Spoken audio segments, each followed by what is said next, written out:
किसी भी गांव के विकास का आधार उस गांव में उपलब्ध बुनियादी सुविधाओं के आधार पर तय किया जाता है। गांव की चिकित्सा व्यवस्था के साथ साथ शिक्षा, सड़क, स्वास्थ्य व पानी की व्यवस्था को भी देखा जाता है। लेकिन दातारामगढ़ क्षेत्र की सबसे बड़ी ग्राम पंचायत पचार का प्राथमिक स्वास्थ्य केंद्र बदहाल हाल में नजर आता है। यहाँ पिछले कई वर्षों से मुख्य चिकित्सक का पद खाली है। अभी हाल ही में राजस्थान सरकार द्वारा ट्रांसफर ओपन करने के बाद यहाँ पर 2 कर्मियों के ट्रांसफर हो जाने के बाद मुख्य 10 पदों में से मात्र 3 कर्मी ही हॉस्पिटल में नजर आते हैं। आपको बता दें, सबसे बड़ी ग्राम पंचायत में यहाँ पर डॉक्टर के अभाव में लोगों को भारी परेशानी होती है। लगातार मीडिया व अलग अलग प्लेटफॉर्म पर आवाज उठाने के बाद में भी लचर प्रशासनिक व राजनीतिक व्यवस्था के कारण यहाँ पर डॉक्टर का पद नहीं भरा जा रहा है। हमने ग्राउंड जीरो पर जाकर लोगों से बात करी और हॉस्पिटल का हाल देखा। आप भी देखिए हमारी खास रिपोर्ट। आयुष्मान आरोग्य मंदिर प्राथमिक स्वास्थ्य केंद्र पचार, सबसे बड़ी ग्राम पंचायत दातारामगढ़ की।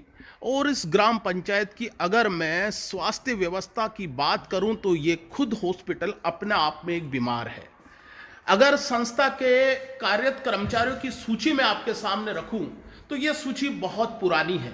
इस सूची में लगभग नाम गायब हो चुके हैं और लगभग का ट्रांसफर हो चुका है।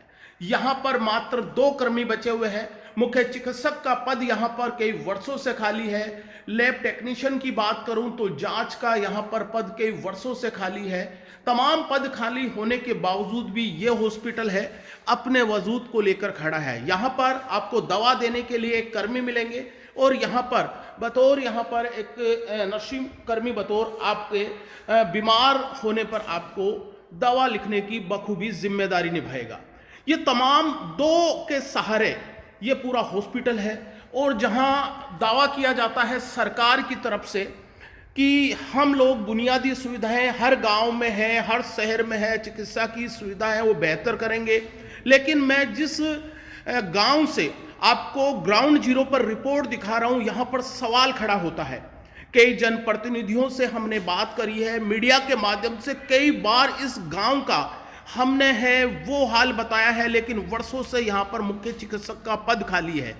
आपको मैं चिकित्सक कक्ष का वो हाल बताऊं तो यहां पर वर्षों के इंतजार में है, डॉक्टर के इंतजार में है, ये कुर्सी अभी भी खाली है। मैं बार बार यहाँ पर कोशिश करता हूँ कि यहाँ पर कोई डॉक्टर आकर मैं गांव के उन डॉक्टर से बात करूँ, लेकिन वर्षों से यहाँ पर कोई भी डॉक्टर नहीं आता है। मुख्य तौर पर दातारामगढ़ पंचायत समिति का ये सबसे बड़ी ग्राम पंचायत है। और अगर मैं बात करूँ तो यहाँ पर जो गांव के जागरूक जो लोग हैं वो बार बार यहाँ पर डॉक्टर्स की मांग के लिए प्रयास कर रहे हैं, लेकिन उन्हें सफलता नहीं मिल रही है। सफलता नहीं मिलने के पीछे क्या कारण हो सकता है? क्या लचर उनकी व्यवस्था है? क्या इच्छा शक्ति कमजोर है? या कहीं ना कहीं राजनीति का शिकार?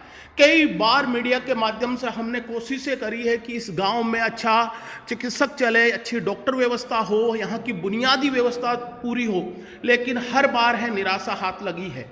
यहाँ पर आप देख सकते हो कि बहुत अच्छा यहाँ पर हॉस्पिटल को, लेकिन सारे भवन जो है वो यहाँ पर बिल्कुल बिना कोई काम के है वो है। यहाँ पे अभी हाल ही में है, पिछली सरकार में यहाँ पर राजस्थान सरकार से एक भवन बन गया था, लेकिन उस भवन के भी आप देख सकते हो यहाँ पर ताला ही नजर आएगा आपको।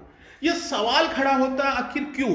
क्योंकि 4 अक्टूबर 2023 को जो यहाँ के विधायक है उन्होंने यहाँ पर एक भवन का लोकार्पण किया गया था। आज भी शानदार वो भवन का वो लगा हुआ है, पत्थर लगा हुआ है और रेड कलर का मैं कह सकता हूँ कि उस पर पर्दा लगा हुआ है। लेकिन इधर देखे जहाँ बुनियादी काम आने जगह यहाँ पर लोग हैं, तो सवाल खड़ा होता है।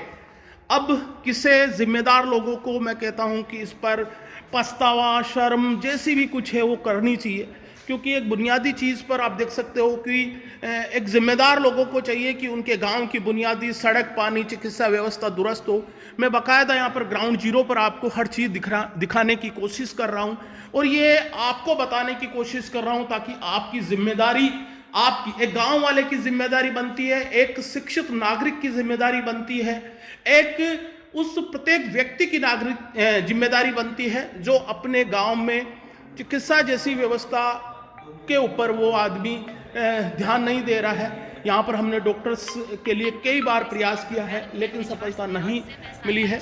यहाँ पर मैं बात करा देता हूँ, यहाँ पर जो पूरा भार जो है मैं कह रहा हूँ उन पर है, उनसे बात कर रहा था क्योंकि यहाँ पर मुकेश कुमार लोरा एनओ है, उनसे बात कर लेता हूँ। मुकेश जी, मैं देखता हूँ कि इतनी बड़ी ग्राम पंचायत में अभी भी मुख्य चिकित्सक पद, लैब टेक्नीशियन, तमाम जो 9 पद खाली है, क्या कहना चाहते हो? जी खाली है अभी तो, यहाँ से जा ही रहे हैं, स्टाफ आने का तो कोई उम्मीद नहीं लग रही है। अभी और नई लिस्ट में कितने कर्मचारी का ट्रांसफर हो गया? अभी 2 का हुआ है। अभी कितने लोग हैं हॉस्पिटल में? अभी हम 3 लोग हैं, एक एनएम है, एक मैं नर्सिंग ऑफिसर हूँ, एक फार्मासिस्ट है।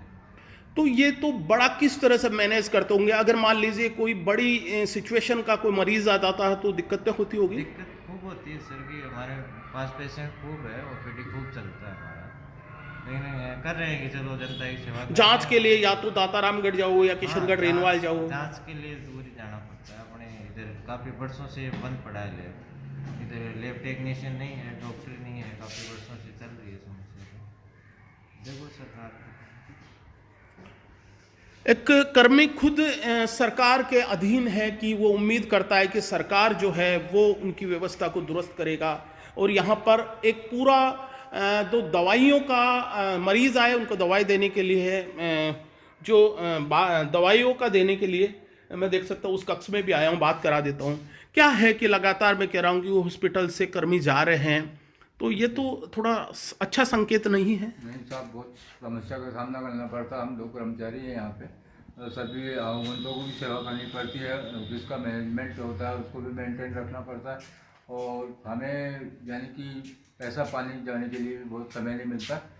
और बहुत मैं देखता हूँ मुख्य चिकित्सक का पद कई वर्षों से खाली है, लैब टेक्नीशियन का पद कई वर्षों से खाली है। जी बिल्कुल, हमारे यहाँ लैब टेक्नीशियन का प्रमोट होके गए थे, उसके बाद में कोई लैब टेक्नीशियन दोबारा यहाँ नहीं आए, और डिमांड भी गाँव वालों ने बार बार बहुत कोशिश की, डॉक्टर्स के लिए भी कोशिश की, मगर उसके बावजूद कोशिश करने पर सफलता क्यों नहीं मिल पा रही है? कभी सब ये सारी चीज़ें प्रशासन जाने हैं, और लोग यहाँ पर बड़ी संख्या में हैं जो यहाँ पर हर छोटी सी बीमारी के लिए है। स्कूल के बच्चे भी पूरी सोच, 2 स्कूल के बच्चे हैं। क्या नाम है गुड़िया? नाम पियांशु। क्या हो गया? बुखार है? उल्टियाँ हो रही है? पियांशु को उल्टियाँ है, और जो स्कूल के हॉस्पिटल बच्चे सारे इस हॉस्पिटल पर ही आते हैं। अब देखते हैं कि कब तक प्रशासन है इन लोगों की समस्या है उनका समाधान करते हैं। लेकिन मैं बार बार कह रहा हूँ कि ये सवाल तो बराबर खड़ा होता है, और हम बार बार इस सवाल को उठाते रहेंगे और उन जिम्मेदार लोगों से सवाल पूछते रहेंगे कि आखिर वो अपनी जिम्मेदारी से दूर कैसे जा रहे हैं, क्यों जिन पर जिम्मेदारी है कि यहाँ की चिकित्सा व्यवस्था दुरुस्त करने की, उन लोगों को आखिर मौन क्यों है, आखिर उनका प्रयास रंग क्यों नहीं ला रहा है, आखिर पीछे इसकी वजह क्या है। लगातार अपडेट हम आपको बराबर देते रहेंगे।